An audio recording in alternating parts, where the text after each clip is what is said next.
Hey everybody, just a quick heads up. Today's episode does include some pretty frank discussion about child abuse. And so you're going to want to be aware of that coming in if that's a thing for you.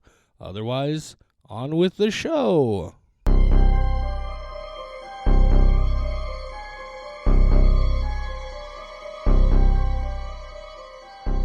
Well, hello everybody, and welcome to another Michelle in Review episode of We Watch Shudder.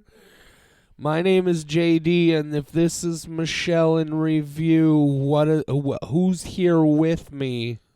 Wouldn't it be hilarious if it wasn't Michelle? But it It is. would be pretty fantastic. It would be. It's Michelle. It would be stellar if it was somebody else. I Wow, wish that it was was somebody else.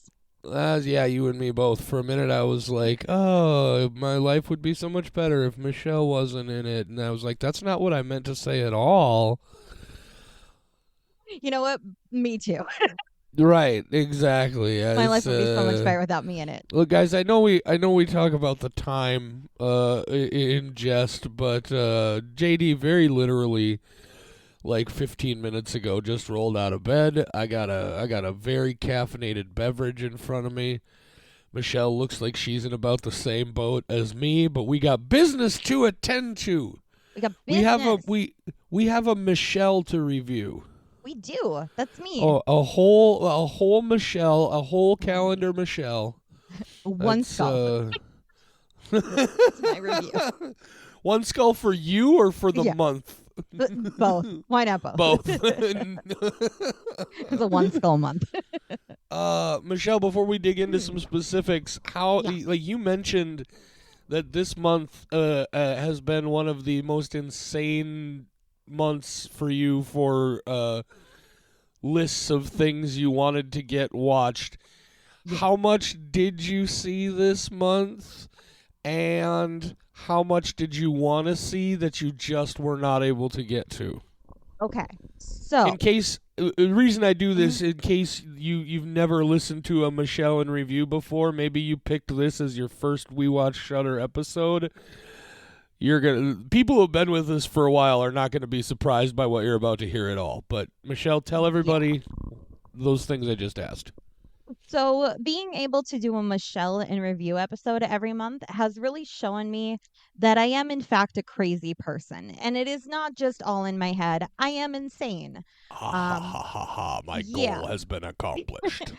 At the beginning of March, at the start of every month, I make a list of new releases, but also things that are hitting streaming services that I want to see. And I prioritize an actual physical list, it's a digital list, but like she's not just using I make a list as a metaphor here. Like No. I've seen these lists are insane. Yeah, exactly. So everything that's hitting a streaming service. And then I prioritize the things that are older and hitting streaming services because the new releases, usually they're in the theater. I'll have an opportunity to see them later, unless it is something that I couldn't wait for, like Late Night with the Devil. So at the start of March, that list, including new releases and things that I wanted to see, as well as new seasons of TV shows that I wanted to check out, was 140 things. Michelle, I won't watch 140 movies this year. I would if it was October. I did not watch 140 movies. I did watch 93. Well, to be fair, I might make 150 in a year, but Because of the show. 93 in 1 month, Michelle, is a 31-day month. That's 3 a day every day. That's pretty impressive, and you're disappointed in yourself? Well, here's the thing. Before I went to calculate these numbers because now I can do that. I thought like, wow, I did not watch a lot. I do have a lot of horror news, but I was like, I don't have a lot to talk about for like things I've seen. And I was like, holy shit, I watched 93 movies plus the latest season of Love is Blind, all of the remaining Judy Justice episodes that are on Prime, and that bitch puts out a half-hour episode every weekday, and then 3 Body Problem. So it was a very watch-heavy month, and I had chaos going on outside of that. So I have no idea how I do this. Insanity is how you do this, Michelle. Yeah, Insanity. I don't sleep. That's my only explanation. Like, When people are sleeping, I'm watching 2 movies a night. I'm up till 2 I don't a.m. I'm sleep, up at 7. motherfucker, off that yak in that Durban. You remember that Doing Natalie Portman 180 rap? giving head while I'm swerving. Hell yeah, I know the Damn, Natalie rap. Natalie, you's a crazy chick. Yo, shut the fuck up and suck. Yeah, it's great. If you're not familiar with Natalie Portman rap, just go to YouTube. In the search box, you just type Natalie Portman rap. You're Yeah. welcome. Yeah, you are so welcome. I bet she doesn't watch 93 movies a month though. So, Probably not. no. So that's Oh why no. we're here, is because Michelle watches a lot of stuff and she's got a lot of stuff to talk about. I do. There's a couple of things that I imagine we're gonna talk about today. Yes. That JD has some things to say about, because Michelle and Yep. I have already talked about them to a certain degree. Mhm. But from here, I just kind of shut up and throw in my little commentary moments every now and then. Michelle, why don't you just take it away? I'm gonna have some morning medicine. Absolutely. So, ever since October, I've been watching at least one series every month, not TV show, like all of the movies of something. So, I watched Saw twice in October Yeah, and she's November. doing, in addition to all this other nonsense, she's doing a full franchise every month. Jesus Christ. Yeah. It's my project. We already have picked out next month's franchise, and you'll see that later. And I don't know how I'm gonna feel about that one. But so we I've got this month. For March, I picked The Crow. I picked The Crow before they released the Skarsgård sneak peek and before they released the trailer. I didn't time that. I just knew The Crow would be coming out sometime. And then apparently I spent the majority of my March arguing with people about The Crow. I never would have expected that. If you had asked me back in February, "Hey Michelle, is a bunch of your social life going to be consumed by The Crow?" I would have said, "Hell no. No, it's a good movie, but no, why would I argue with people about that?" And then apparently I have angered some people. So I'm so sorry to our friend Per Olaf Fujimoto Jensen, who had some very strong things to say about the trailer, and to which I disagreed with him. But I did watch The Crow. I was surprised by how I felt about The Crow. The first Crow is great, but it is so ridiculous. If you don't know The Crow, it is that a crow can bring somebody back from the dead to get vengeance on the people who wrong them. And every movie, it's a different guy because that is how The Crow works. It's not meant to be like Brandon Lee every time. Brandon Lee was the guy from the first movie. And here's the thing, I can accept somebody coming back from the dead. What I cannot accept is a man who has been in a grave for a full year climbing out and looking that fine. That is not allowed. I don't think somebody should come back from the dead and be a 10 out of 10, okay? That man is ripped. And then he's still got makeup skills. I do my makeup every day and I could never do my makeup as well as him. And he's just like, "Man, I'm really sad that my partner died. I guess I'll put on some makeup about it." And then he does this absurd parkour thing out the window to show how upset he is.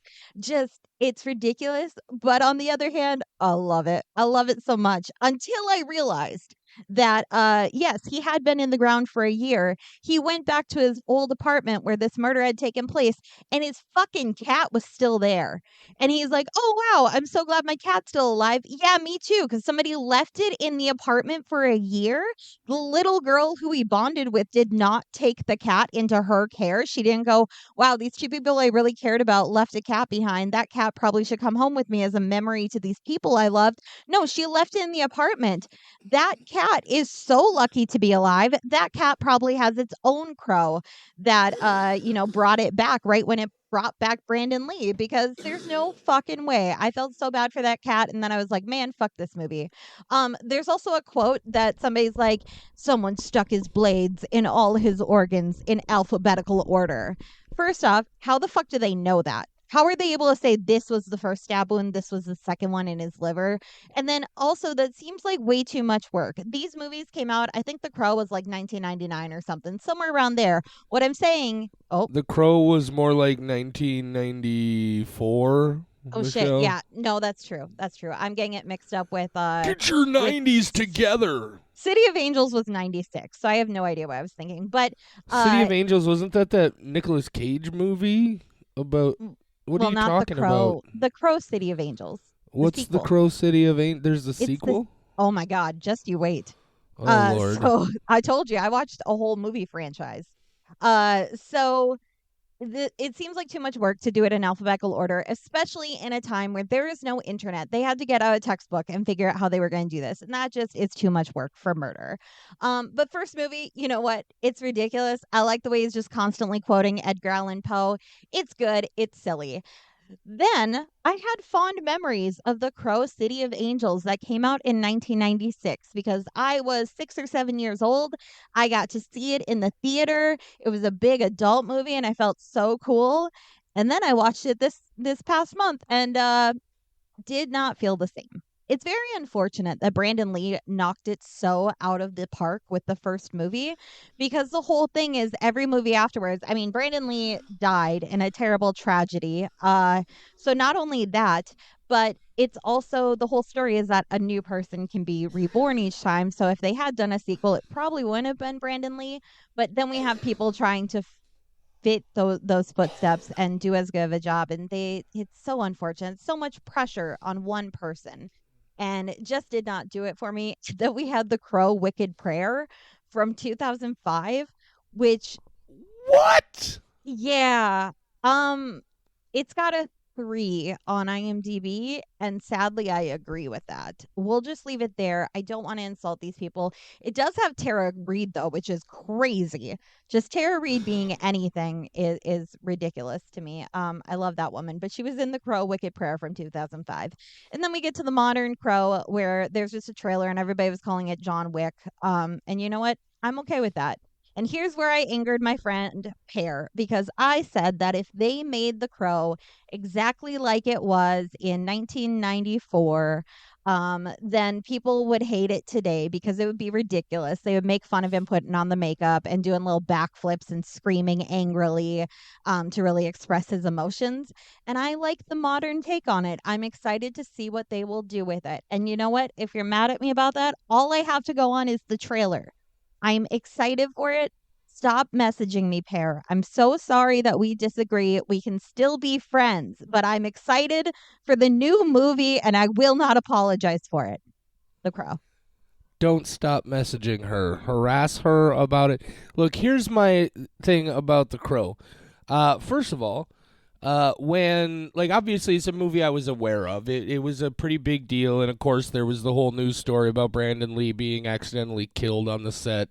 Accidentally, we'll talk, who knows. But anyway, I was honestly not aware that the original Crow was as popular as it was. I've seen it. It's not my bag. It's a little too.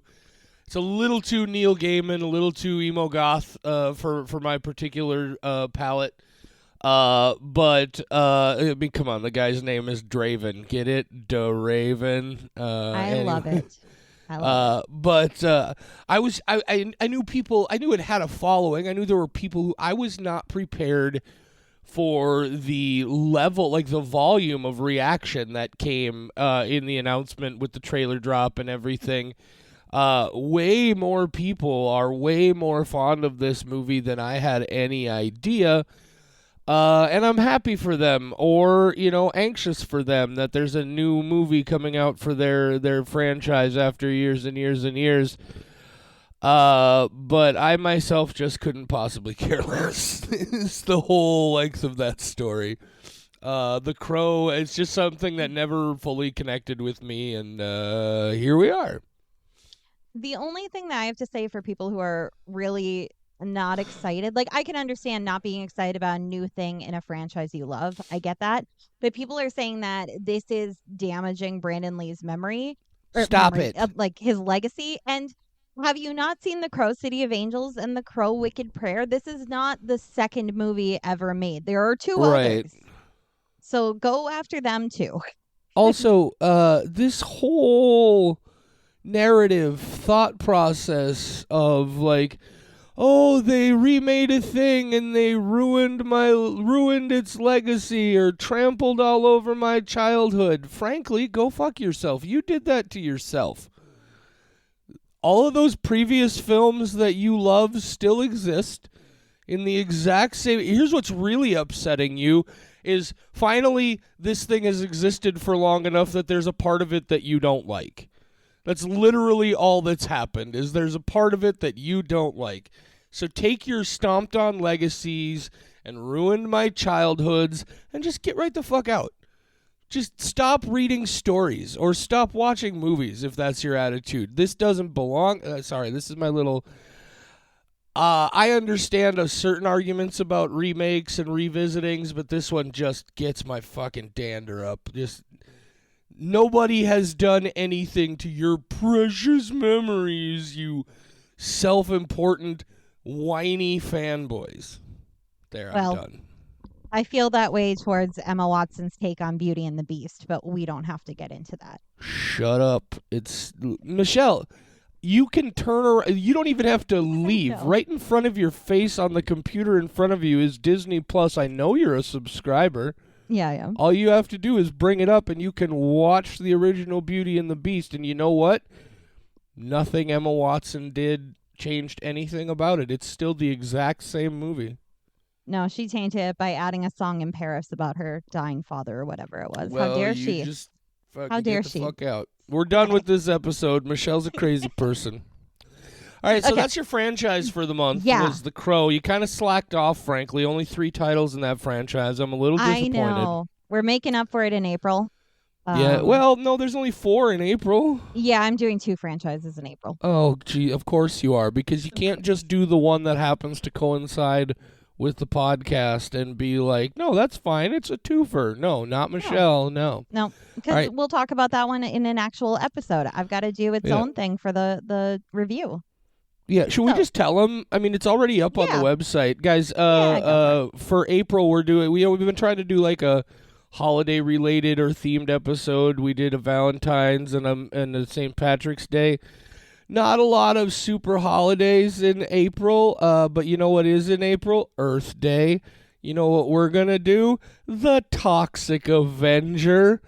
Finally, after 2 years of this podcast and stretching our legs, we are making our first visit to Tromaville, and it will be with the class. We're not doing just the Toxic Avenger. We're doing the Toxic Avenger 1, 2, 3, and even jumping forward a few years to Citizen Toxie, the Toxic Avenger 4. Yeah. And here's the thing that's really going to... I have seen a lot of Troma films in my time. This is going to blow your mind. I have never seen the Toxic Avenger.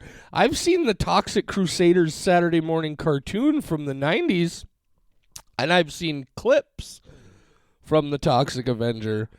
But this I'm actually really excited. Like, I've seen Sergeant Kabuki Man, right? I know Chopper Chicks in Zombie Town. I know some. Like, I used to own a copy of Redneck Zombies on VHS. And that's a movie that was shot on VHS, for Christ's sake. I know a thing or two about Troma. Somehow I've never seen the Toxic Avenger. Have you ever seen the Toxic Avenger, Michelle? I don't think so. Awesome. I'm pretty sure I would remember. I know I've seen lots of scenes. I don't think I've seen a full sit down and watch a full movie. So this could be a super cool binge for both of us, or a living nightmare for both of us, or maybe a little bit of both.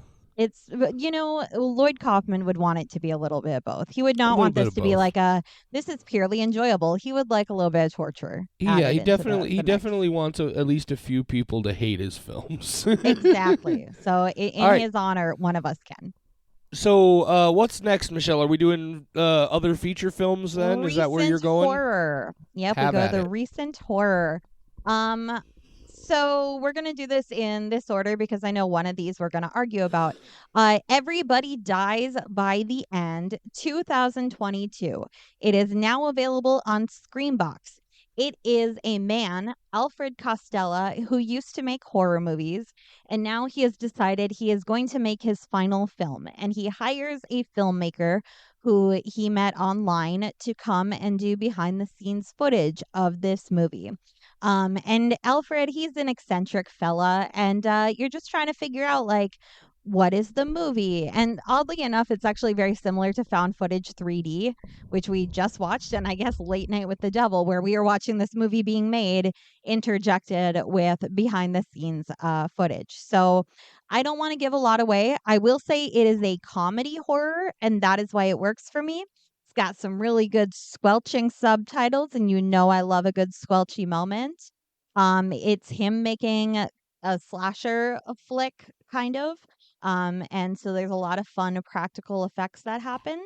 I really enjoyed it. I thought since it's kind of lesser known, like maybe it wouldn't be that good. It's only got 52 total ratings on IMDb. And usually I'm like, well, if that didn't catch on, maybe there's a reason for it. But I enjoyed it and I hope more people go and check it out. Everybody dies by the end. I saw that while I was browsing Screambox just last night, actually, and I am not familiar with it. All I know is John dies at the end, wants its title back. Well, John Dies at the End is one of my favorite book series. So there. I've never read the books. I did see the movie. Have you seen the movie? I have, unfortunately. Book is better. Oh, That's one I've got to stick to it. Yep. I really enjoyed the movie, but again, I've never read the books, so I don't have Exactly. anything to compare it to. It's one of my favorite books. It's impossible to make it into the proper movie that I needed it to be. But All right, for people well, who aren't familiar with it, yeah. We'll consider adding Everybody Dies by the End to our viewing list. I have so many things that here's the honest truth about Screambox and JD is something that Screambox does really, really well is they have a real focus on foreign language horror films, right? Like real independent foreign films. And that's great. And I've seen a lot of stuff through Screambox, but also I have ADHD and I'm not good with subtitles because I get easily distracted, and also it annoys me because I'm paranoid that I'm missing something that's happening on the screen. So my list of stuff on Screambox, I still need to watch We Need to Hurt Each Other. I still need to watch Repulse. Those movies are almost a year old. Subtitles are a challenge. Is this one subtitled? No. No, it Okay, isn't. well, maybe that'll bump it to the front of the list, and we'll go from there. What else are we talking about, Michelle? Next, we will go to the other thing that I know that you have not seen yet, or I'm guessing you haven't seen, but I would be really surprised if you told me you binged this. Three Body Problem. It just got released on Netflix in March. I think it was like March 14th or something. Three Body Problem is a very good book series. It was originally a trilogy. There is now a fourth book. I immediately downloaded all four books on my Kindle and I have started reading them to add them to my list of books that I am partway through because I had read the first book. It was very dense and it was very good. But this one, it goes past the first book. I know that. It covers everything I knew and then goes into territory that I was not familiar with. And oh my God, I cannot wait till the next season to figure out what happens. Basically, the essence of Three Body Problem is science is broken, aliens are real. That's all I want to tell you. If you like physics and you like the concept of physics suddenly is wrong and all these scientists are freaking out about it, that alone, you could make anything that's just like science is broken. What we know is a lie. And I would be like, well, I'm intrigued. Tell me more. Because physics is one of those things I don't understand, but I'm fascinated by. And so this is just like the top the people who study physics, physicists, is that right? Physics people. Yes, physicists. Dear God, I'm struggling. Okay, those people, the people with the big science brains, they're trying to solve a problem, a three-body problem, if you will, and it's intense. One of the middle episodes has one of like the craziest things I've ever seen.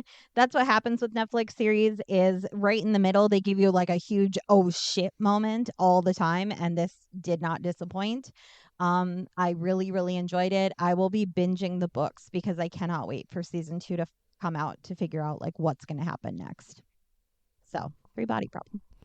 So is that does it have anything to do with the actual three body problem in physics?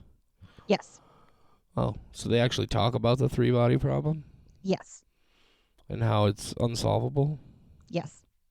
Okay. No general closed form solution exists? Yeah. That's the whole thing. Perfect. Is that you're trying to solve the three body problem and there is no solution. There is no solution to the three body problem.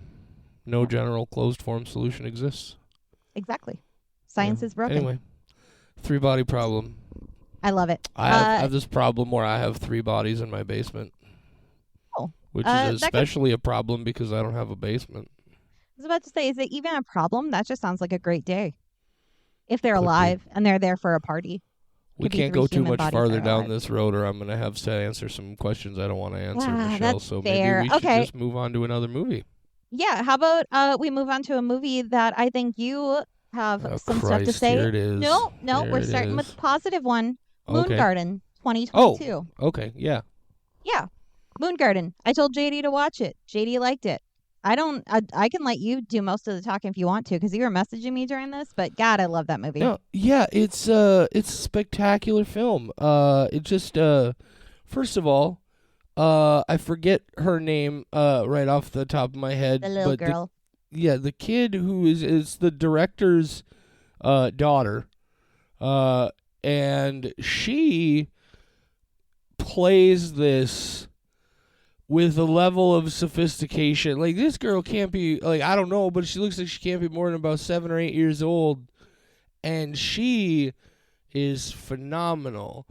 This is a movie like this is true. This is what I call visionary filmmaking, and what I mean by that is not like some he saw the future and like did a thing that nobody had thought to do before. I mean visionary in the sense of this guy wrote this movie, he directed it, he shot it, he edited it, he did most of the special effects and animation design. Like this is a by and large one man show. This is his vision and he's in control of it. And it is fantastic. What an incredibly immersive world. What a great experience and a wonderful story behind it. A very simple story.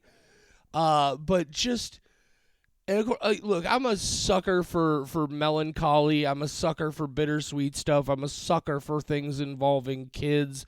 This was just so many different flavors that are just right for me. The visual design, it's like some weird intersection between like Guillermo del Toro and Tim Burton, with a little bit of Phil Tippett thrown in there as well. It's fantastic. It's heartwarming. It's a beautiful story. It's a beautifully crafted film, and it frankly surprises me that I haven't heard more about it. It was really, really, really good. For anyone who has not heard about Moon Garden before, it is a little girl in a coma and her kind of experiencing this, I guess, dreamlike, terrifying world while her parents are dealing with her coma on the on the other side, and her memories of things that have happened are being kind of translated into this nightmare thing. It is very surreal, and I loved it. It also was made in 2022, but perfectly nails like late 1980s, early 1990s aesthetic. Yes. Like it's so perfect that I had to go, wait, I thought this was a modern movie and go look it up on IMDb and verify, yes, this is 2022. I'm not watching an older film I'd never heard of. Yeah, and it It's does. so Well, good. one thing I'm not sure if you knew this about the film, Michelle, but part of the reason it looks the way it does is the entire film was shot on expired 35 millimeter film stock. You told me that, but before that I did not know. Yeah, so it's it's got a unique look. It's awesome. It just the kind of filmmaking where if you're one of these people who's just like, oh, everything is a franchise now and nothing's a new idea, go see this. This also to me is a more successful version for me, and I think it's obviously more successful because the narrative is a bit more clear. But this honestly reminded me a lot, in at least in its theory, of a movie like Skinamarink, right? Where we're just trying to recreate a child's experience of an environment. And so what we see here is a little bit more detailed. It's a little bit more straightforward. But this is basically a kid who takes a trip to their own imaginary fantasy land that they've dreamed up while they're in a coma trying to come back. It's God, I can't say enough good things about it. I loved this movie. And I loved this little girl in it. She was phenomenal. Yep. I have nothing more to add to that one. Go see it if you haven't. It's on Screenbox. I think that one's a Screenbox. No, it's on Shudder. Is it Shudder? Okay, I could not Yep. remember which of my horror Yep. places. Yep. Okay, Yep. go check it out. Okay, last thing from recent Now horror. are we gonna talk about it? You know what? We will talk about it. You go ahead and rant, No, because no. I know you got I feelings. really don't. Because I've spent a lot of time ranting about it, and what I've Okay. come to realize is, Should we tell them what we're ranting about? no, I wanna set it up before we tell them Okay. the title. Oh, okay, good. I thought maybe we blew Not just past. Okay. ranting, but I've had genuine conversations with people who really enjoyed this movie because they're people whose opinions I really respect. And ultimately, this I think is another shining example of a movie. I don't think this movie is bad. This movie does some things that I am not on board for. Is really all it ultimately is, but man, did I not like this movie. Go ahead and take all the time you want to send this up, and then I'll just hit very quickly why this movie was not going to work for me. Because that Yes. honestly is more what I want to get to here. I Same. appreciate that I had the chance to dig through this a little bit before we got here. Awesome. And I started commenting, but then I went, save it for the show. Because I actually want to tell you some thoughts that I had about your comments on it that I've read now. So, without further ado, Poor Things 2023. We are going to keep this very spoiler light. I got to check it out on Hulu. Actually, maybe even spoiler free, but I checked out on Hulu. I had not seen it before. I deemed it like belatedly one of my favorite movies from 2023. I adored it. I thought it was weird. I was really on board with the journey. I knew not everybody was going to like it. It is Yorgos Lanthimos, if I'm remembering correctly. And his stuff is very divisive. He's done like the Lobster, for example. That one's very weird, and I really enjoy it, but a lot of people don't. Um, After JD saw it, he really did not enjoy it. But one of the things that you had said, which I will keep very vague, is that to you it felt like sexualizing a child. And I never once got that perspective until you pointed it out. And I think that for a lot of people might be one of the decisive moments that for me, I'm like, oh yeah, it's a girl growing up like so many of us did. And I went, oh yeah, that makes sense. I have memories like that. And I was laughing along. For you, it was uncomfortable. And I think that's from reading the criticisms, I went, oh yeah, if you're looking at it from that perspective, totally, I get it, especially if you're JD, who does not stand for that kind of shit. But for me, I just went, ah, I understand that. I was a little girl too. So yeah, Poor Things. I loved it. JD, if you would, I wasn't gonna argue with you too much. I made you feel like I Yeah, was. because again, this is a well-made film, right? It's beautiful. Lanthimos again is what I would call a visionary director. He has a very particular, very specific idea of the images he wants to portray, and there's more going on here than in a lot of other productions. Um, I don't even really. I can't talk about what I want to talk about without being a little spoilery. So I'm going to go back after we're done recording, and I will put in a warning that if you don't want any spoilers, skip this far ahead. You're going to want to jump ahead about 2.5 minutes if you want to avoid some moderate spoilers here. But look, guys, this to me, what I ultimately came down on is this to me is a crucial example of why we need trigger warnings. I don't think they're the kind of thing that need to be like openly displayed, like, on the poster, warning, this is. I think they're things that should be made available to people who want to know, to people who know there are things that are problems for them and want to be aware. Because look, this is probably not what Michelle expected to happen. I've danced around it quite a bit, but things have happened to me, and this kind of stuff, like they tell you flat out, like, we took a baby's brain and put it in an adult body, and all I could think of the entire time was, I don't care that it's an adult. This is a child.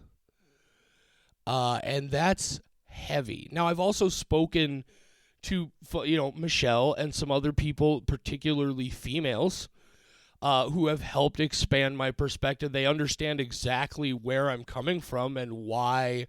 It wasn't an uncomfortable where I felt like this movie was just being exploitational. Like, I knew there was something going on here, but this movie is, and there are some other things. I think it plays with stereotypes of like autistic and neurodivergent people at times in ways that I was really uncomfortable with.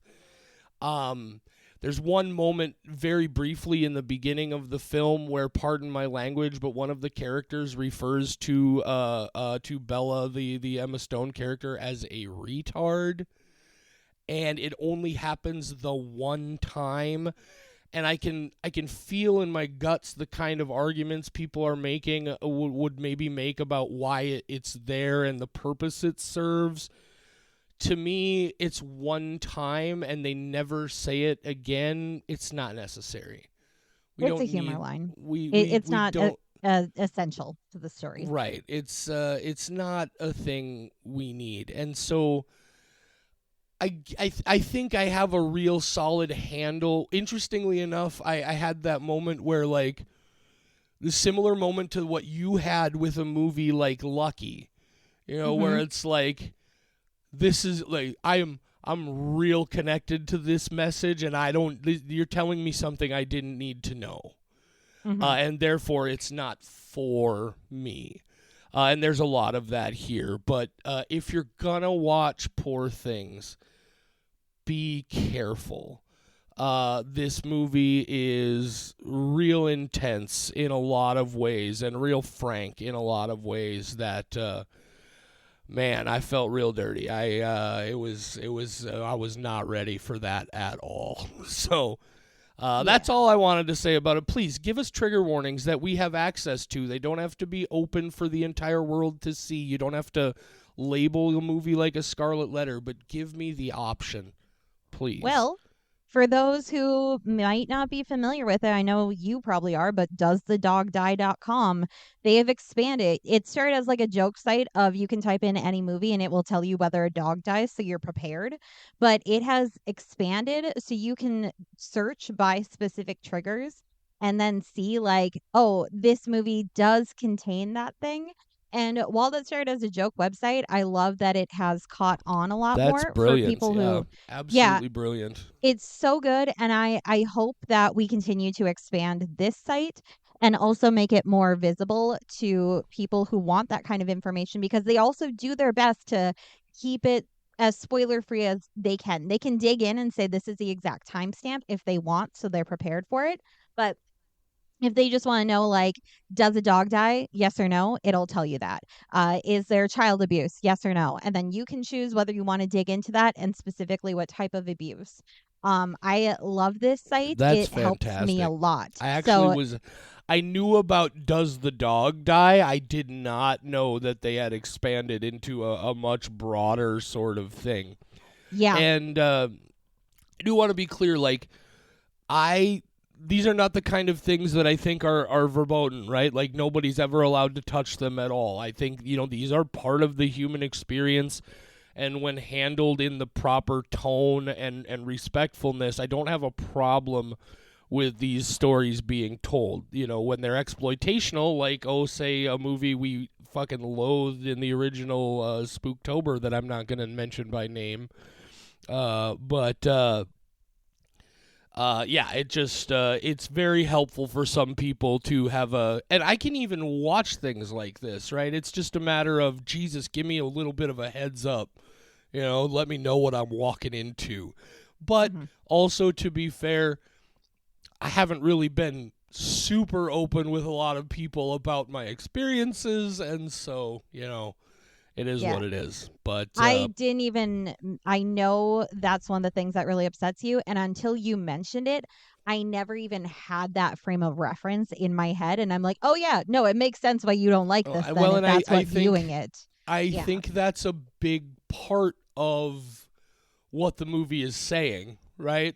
I feel like now that I've had time to disconnect and really think about it, like a big part of that is like physical maturity and mental maturity are not the same Mhm. thing.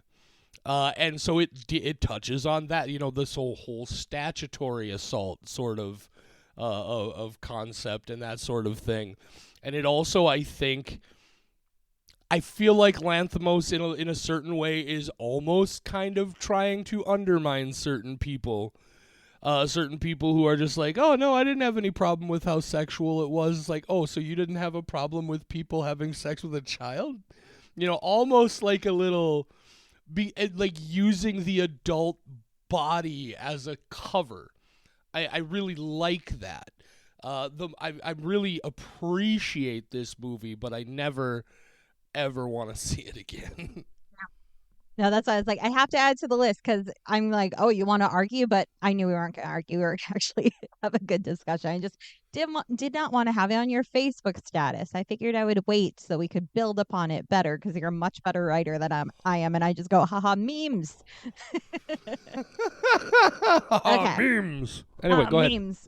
No, that's okay. What else do I we have think to I'm talk ready about? to. Yeah, so I've got older horror. Move Um, on. Yes. yeah, so we name this as our pre-COVID horror. There's a movie available to rent on Prime from 1926 called A Page of Madness. Did I love it?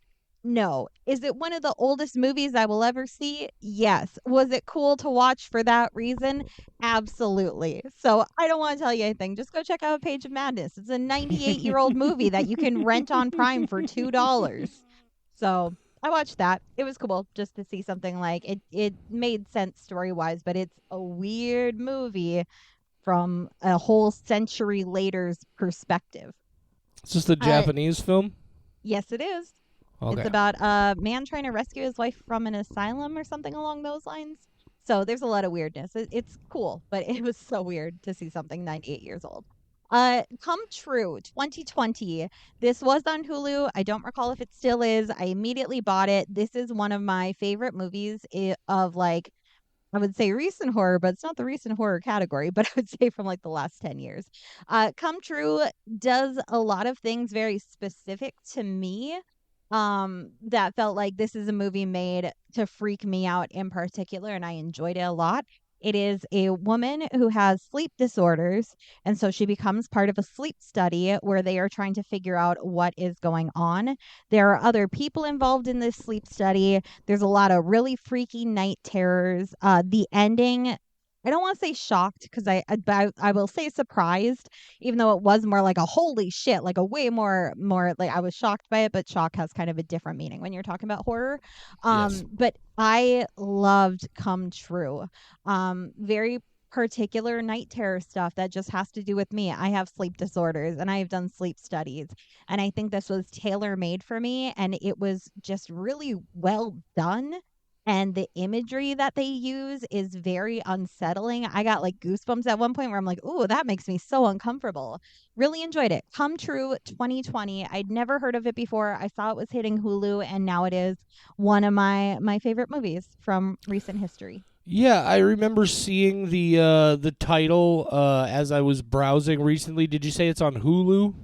It was on Hulu. It probably still is. It was beginning of the month I I watched know it. I saw it just recently, but I it had one of those posters where I was like, this might be worth looking further into. So now maybe I'll have to put it on my list. Yeah, I really, really, really Side note, enjoyed by it the and way, immediately bought it. Michelle told you that for $2 you can rent a Page of Madness on Prime. Is it? I thought so. Yes. Okay, well, if you just go to the Wikipedia page for the film A Page of Madness, they have the entire thing on there for free. You can just watch it. Yeah, I wanted to just support them with the $2. Support who? But The people from 1926 in I guess Japan who are dead? the people who are distributing this crazy old movie.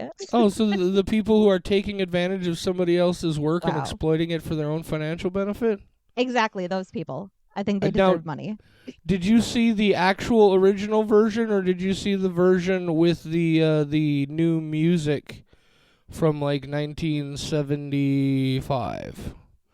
I have The no new idea. sound. It says there's a 1975 new sound version. The one I listened to did not sound like new sound, but that doesn't mean that they couldn't have made it to sound like old sound despite A being new Page of sound. Madness is a 1926 Japanese silent experimental horror film lost for 45 years until it was discovered in the storehouse in 1971. Oh, it had sound, so yes, the new sound was added. Oh, okay. The one on Well Prime, then, anyway. let me check the. Well, so let's not get distracted here. Why don't you I was go gonna ahead say and quizzing what me, and else I do we watched have to it. talk about? I watched it like March 2nd. I don't remember. I just want to tell them my existence, 1999 experience. It's I had Existenz. existenz. I know, but existenz. You gotta emphasize the X and the Z. Okay, existenz. I just want to tell them about the conundrum that I had trying to watch this fucking movie. This was hilarious. Oh my God. I had never seen Existence before. I was excited. It was available on some streaming site. I don't remember what. And I started watching it, and there were no subtitles. And I was like, huh, this is weird because so far it's in Spanish, but maybe I'm not supposed to know what they're saying. And it's one of those like immersive things. And eventually, when the people start speaking in English, then it will be it'll have like some subtitles or it'll be in English. One of those things will happen. And then the maid lady, she starts talking. I'm like, oh, that's weird that she speaks fluent Spanish. I've seen her in so much stuff. I've never seen her in a Spanish film.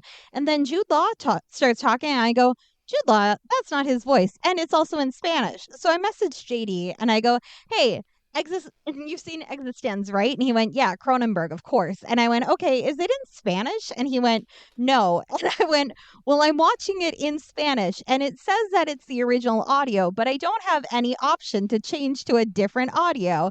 And I went, can you go check it out and let me know? And he's like, I'm watching the film on the streaming site and it's in English. And I sent him a little screen recording and I went, it's in Spanish for me.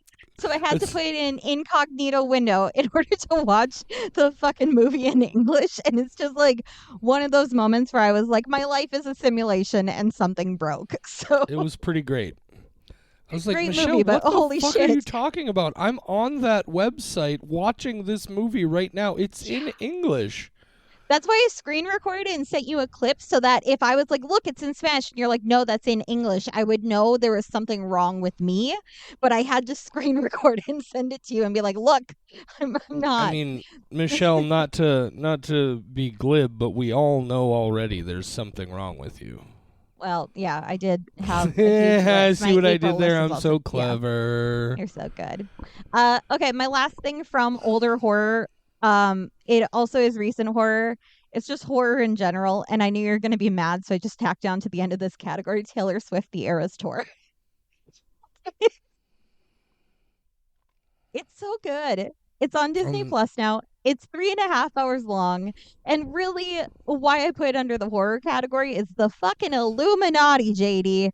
Oh my God. They're oh everywhere well, I all over mean, this thing. Taylor Swift is a psyop to help Joe I Biden win the know. presidency. We all know this. Absolutely. And I'm so No, happy she does it while being glittery.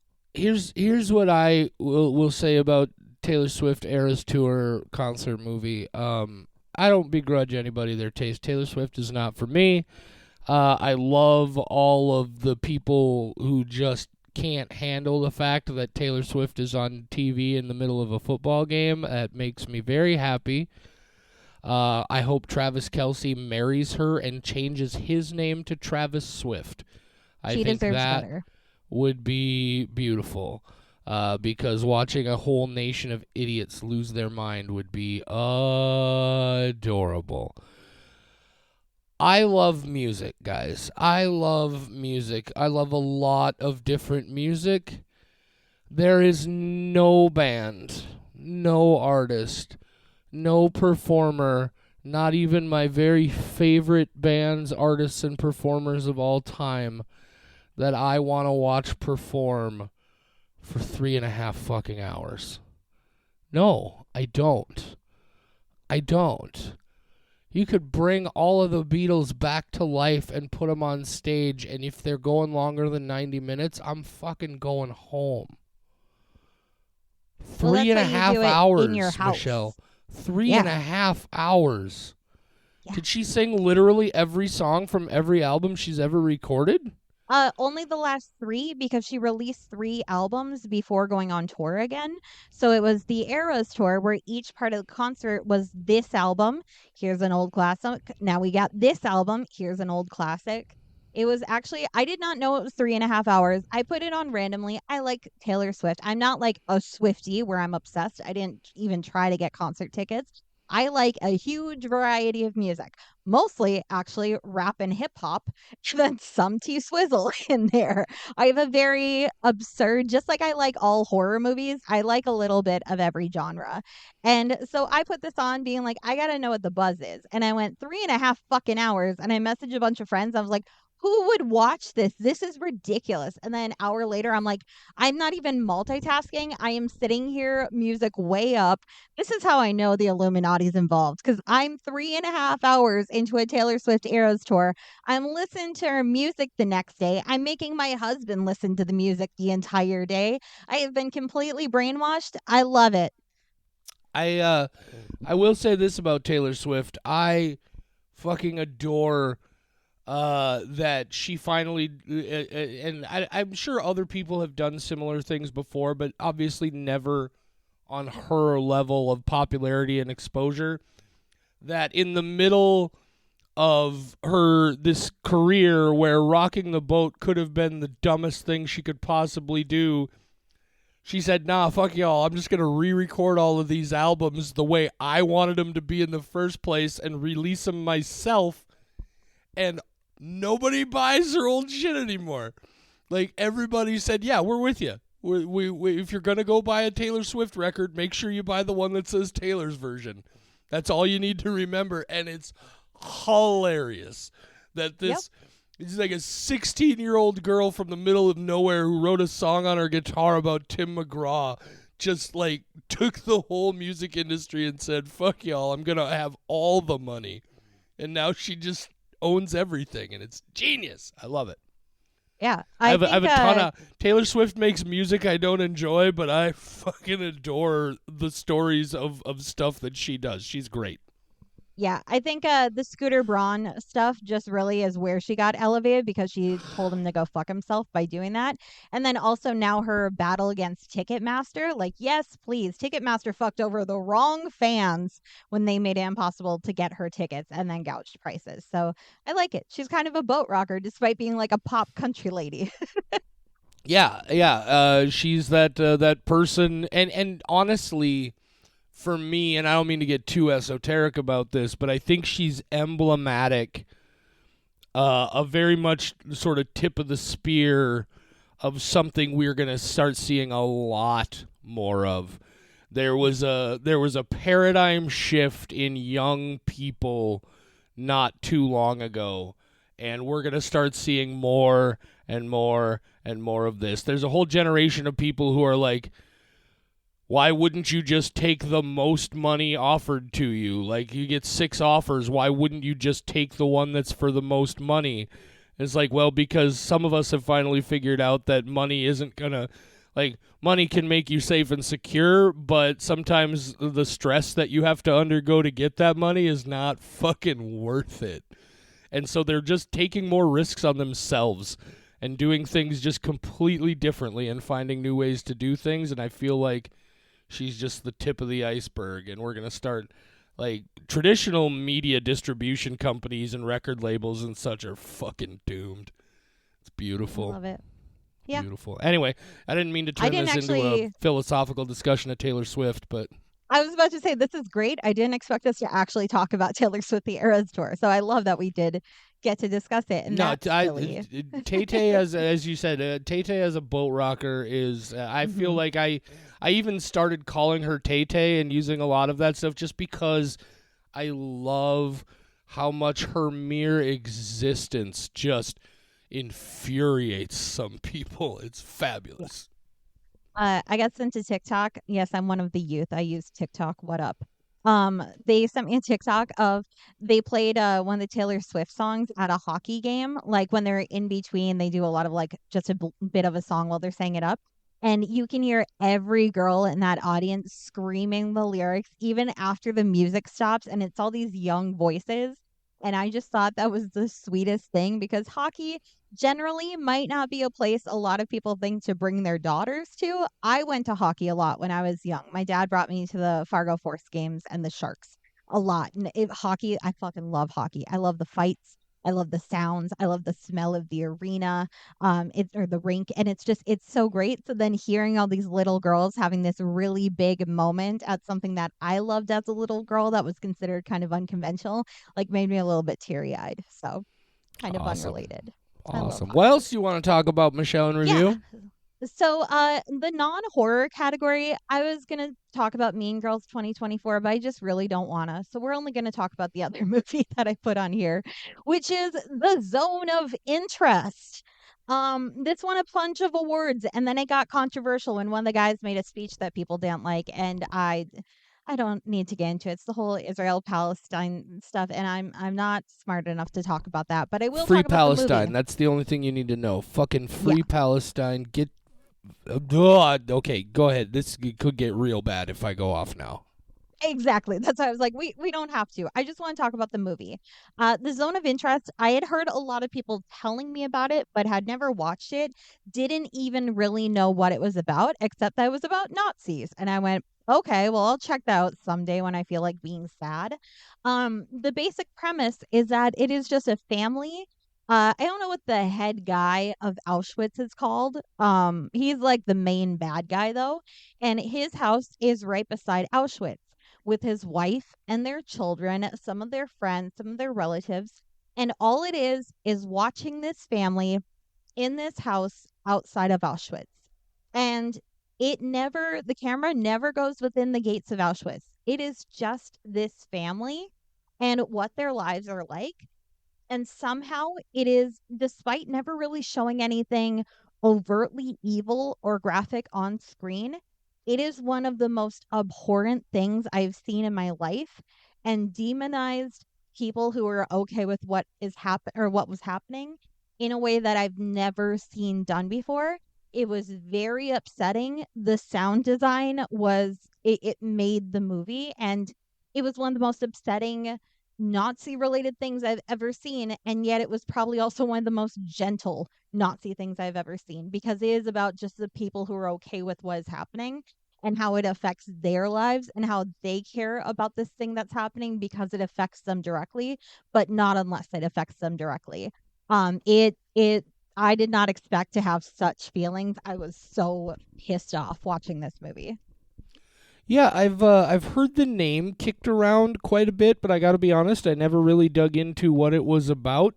And while you were talking there, I just pulled it up quickly on the Wikipedia's, and this is one that I might be interested in seeing. I don't venture out of the genre film oeuvre too often. I'm a horror, sci-fi, fantasy kind of guy, but I do enjoy look, I don't know why. I like a good movie about the evils of Nazis, and so Because this it's more strikes me. horrific than a lot of horror movies. Like that, and the unit whatever in Japan, that movie, children, not children, men. Uh Son children, fuck. You know what I'm talking about. But like those Hmm. kind of movies where this was a real thing is usually worse than any horror movie can ever be. Sorry to interrupt. I also feel the same. I'm just pissed off thinking about the Zone of Interest again, and I got heated. Yeah, I'm Got gonna have so to mad. check that out for sure. Ugh. Yeah. There's a movie that I don't remember the name of it, but it came out just recently about a fellow who was in the concentration camps who became a boxer. And the Nazi soldiers would bet on him. He would have boxing matches with other concentration camp prisoners, and he basically ended up brutalizing and I think he killed several people, his own The people. champion. Yeah, the champion, just to keep I himself oh alive. It's harrowing. It's very rough, but it's one of those movies where you won't ever want to watch it again, but you'll be glad you saw it. It's that whole yeah. Ooh. because there's something fascinating to me. It's such a hot button moment in recent history, right? It's the thing where even though there are like when you look at the numbers, there are bigger atrocities that have been committed. There's something very lightning rod about World War II and the Nazis and the Holocaust. I think maybe because it was just so much more out in the open than a lot of other things. But it's very, very fertile ground to explore those gray, because one of the interesting things about The Champion is it also starts to explore those areas of like maybe some of that idea of some of these people are involved here because they saw no other way out. They don't really hate anybody. They're not necessarily as severe as the people above them. It deals with a lot of those nuances, and I think World War II and Nazi Germany is a great place to do that. This is still a horror movie podcast, guys, I promise, but Michelle brought a lot of stuff to the table that's got a lot of stuff to talk. Well, you're not wrong. Anyway, what else are we talking about in non-horror? Actually, nothing else. I had Mean Girls. I don't want to get into it. I had lots of thoughts, but I've since vented them. So then I had to talk about the zone of interest to get angry in a different way. I have a lot in my news category, though. So I will try to fly through this. Yeah, no, Michelle, take all the time you need, man. I got nowhere to be today. These people are just going to have to deal with it. Well, my news is chunky but good because there are a lot of festivals in the last couple months and a lot more things have come to light. So the primevals, probably putting the wrong emphasis on the wrong syllable again. Have you heard anything about this movie before? No, but I do know that the word is primeval. You are correct. Primeval. Okay. It's like as if it was prime evil, like two different words. Primeval. Perfect. But it doesn't, weirdly enough, primeval doesn't mean prime evil. They're two completely different things. Right? Yeah. It's dumb. Okay. So, the primevals. I have not found this streaming anywhere yet. I think it has only been showing on festival circuits so far. But I think this is going to be our next Mad God. This was created, or at least started, by special effects expert David Allen back in the 80s. He died in 1999, with this being his special project he had worked on since then.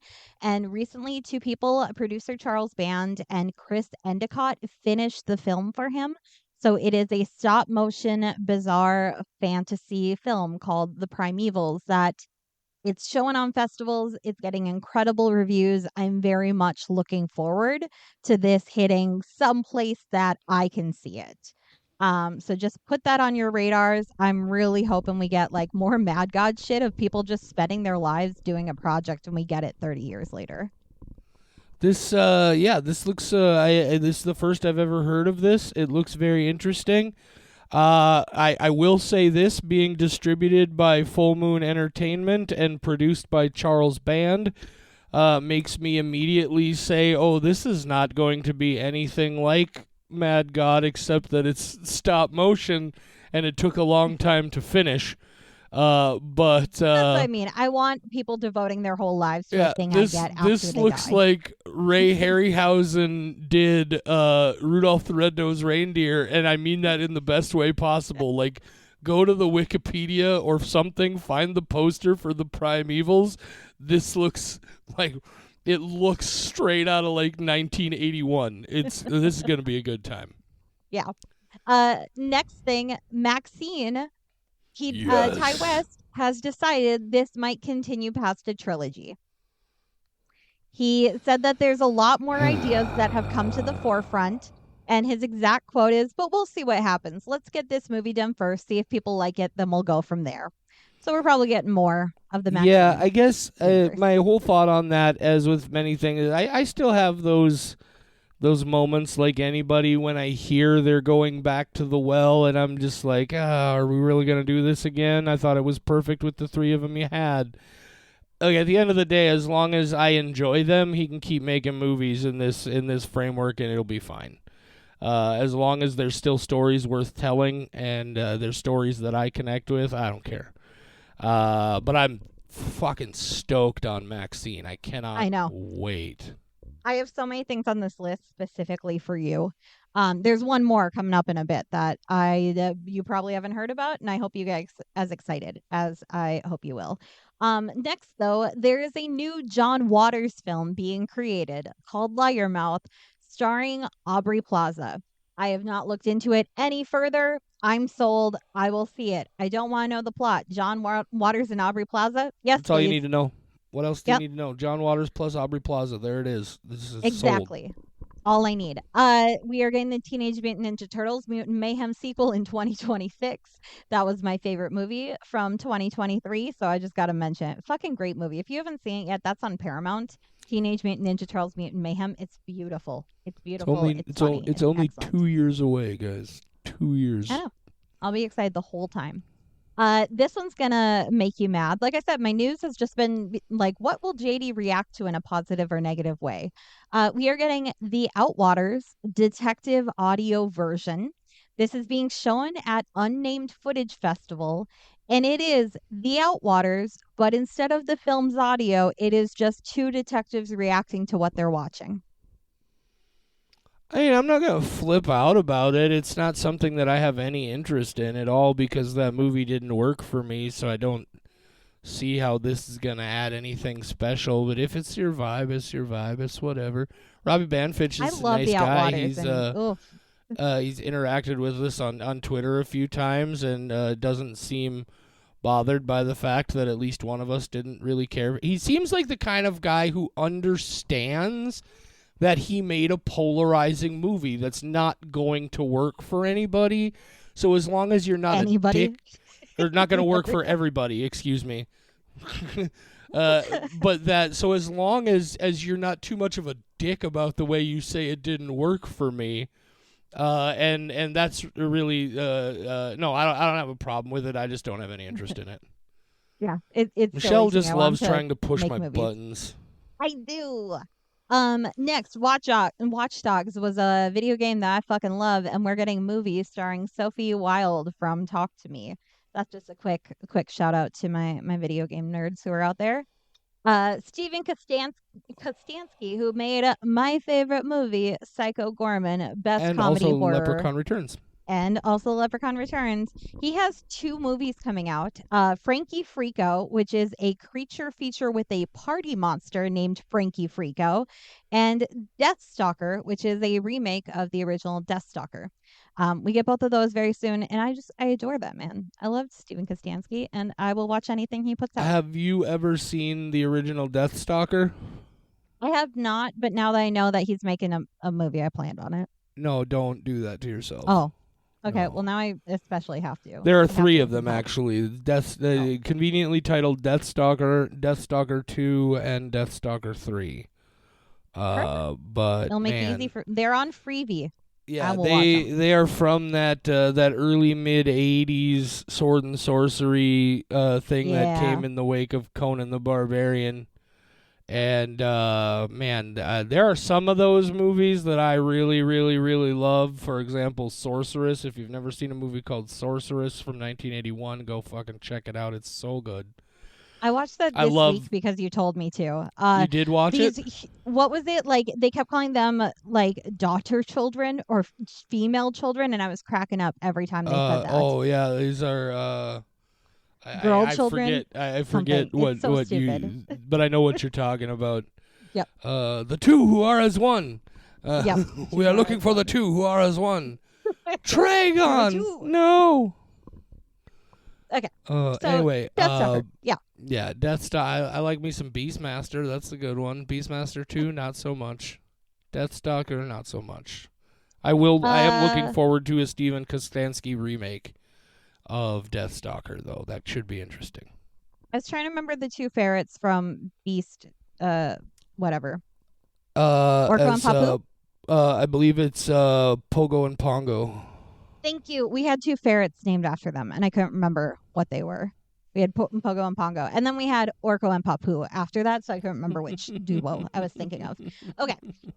Next bit of news: the Never-Ending Story. They're making more. It's never ending. I'm not surprised by that. Next, Hooniverse, Monsters Assemble. The Twisted Childhood universe No, is let's not talk about this. there is Winnie the Pooh, Blood and Honey 1 and 2. People are actually saying 2 is good. So I'm curious to see if they maybe like, I know they did not try to make a very good movie with the first one. I know that was not the best attempt and they went, ha ha ha, it's Pooh, but he's a killer. But I've heard good things about 2, so I guess I will give them a second chance. They're also making Peter Pan's Neverland Nightmare, Pinocchio Unstrung, and Bambi the Reckoning. And then they are releasing Hooniverse Monsters Assemble, that they say is going to be Avengers, but with evil childhood icons. Yeah, I don't care. That's a thing. We're also getting Vampire, which is a Bambi horror movie, aside from Bambi the Reckoning.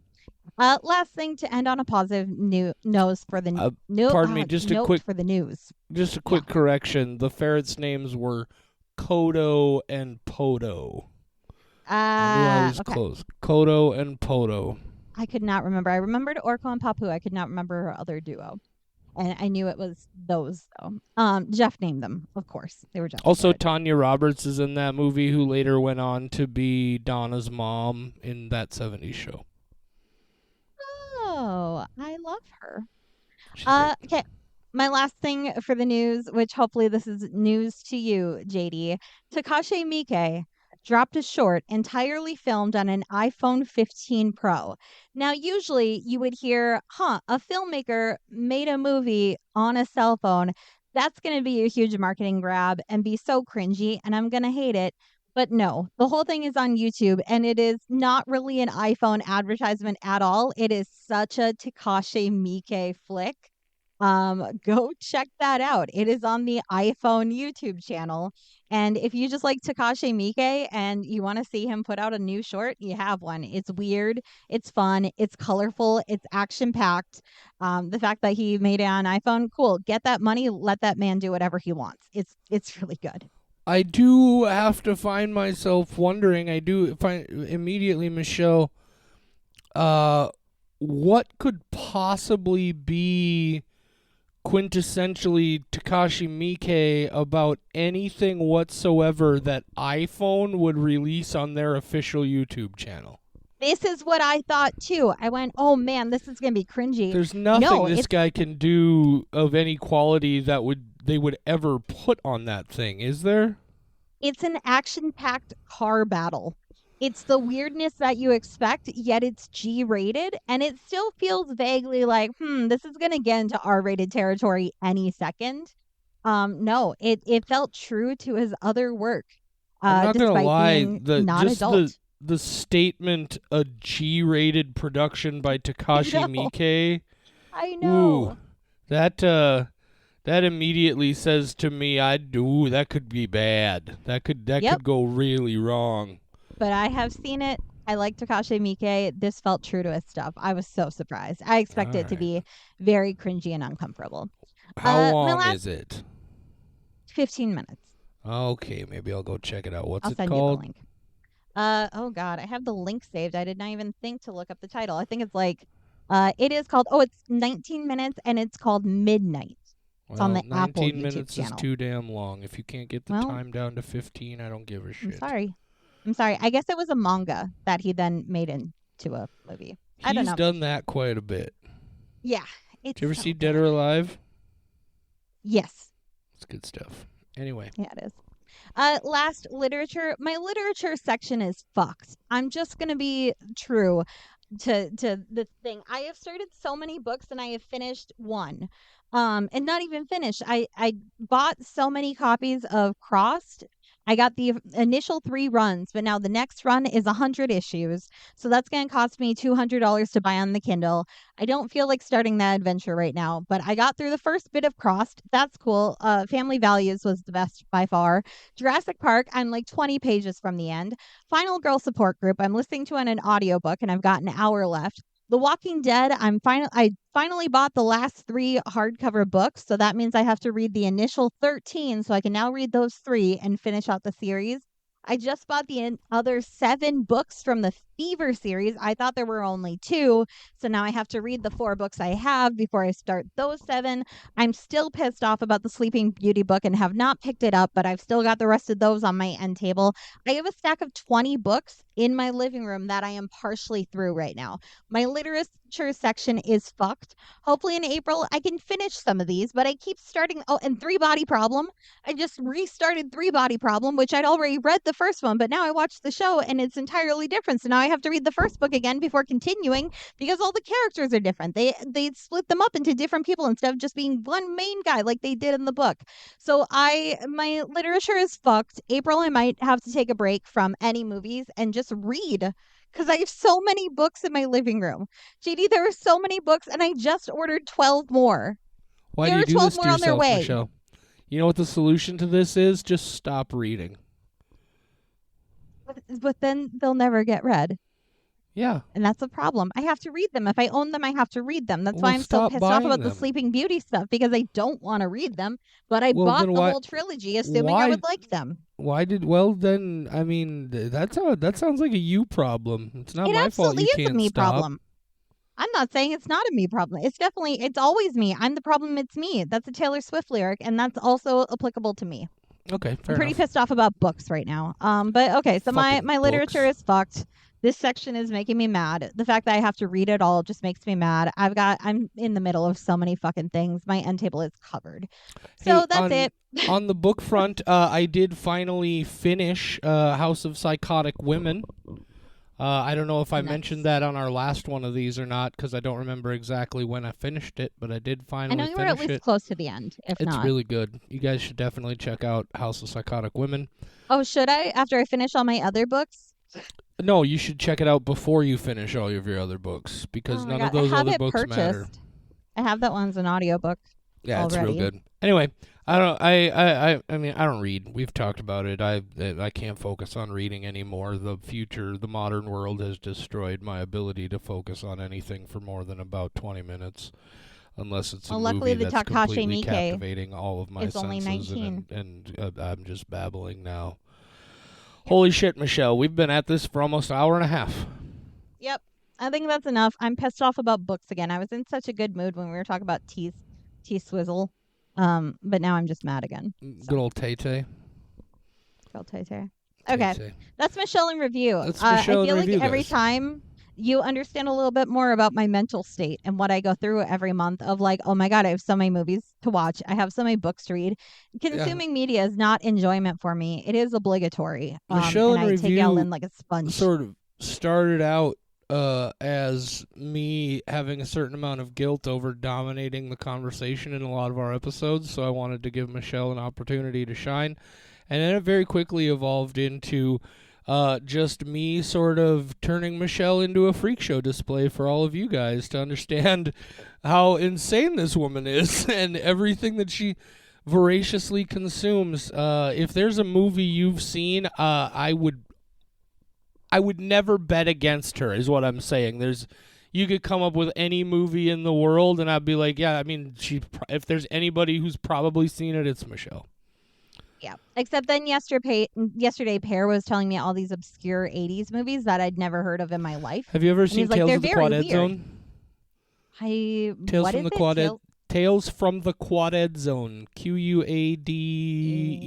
I think maybe 2 D's in the middle. Tales from the. What is this? It's an anthology movie that was produced, shot on video in like 1986 and distributed independently to about 30 video stores around the Chicago area, and has slowly become a massive sort of like if you can find an original copy of Tales from the Quad Ed Zone, you've got a holy grail on your hands. It's one of those things that Well, I think it was brought back by Severin Films. Severin Films in the UK does a lot of finding old and obscure trash movies and re-releasing them. I'm pretty sure they're the reason we got Winter Beast, and things like that. But yeah, Tales from the Quad Ed Zone Yes, I'll have to watch it for April. that's add it to the list. glorious trash cinema. Ugh, great. More to add to my list. Okay. You're welcome. All right, guys. I don't have anything else to say. Do you have anything else to say? No, I'm mad about books. Well, say good day, Michelle. Good day, Michelle. For more horror content, visit WeWatchShutter.com, where you'll find our world-famous, patent-pending Ghoul blog and Squelch files, as well as a schedule of upcoming episodes. Find us on social media at WeWatchShutter on Facebook, Instagram, TikTok, and I guess Twitter if you're still doing that for whatever reason.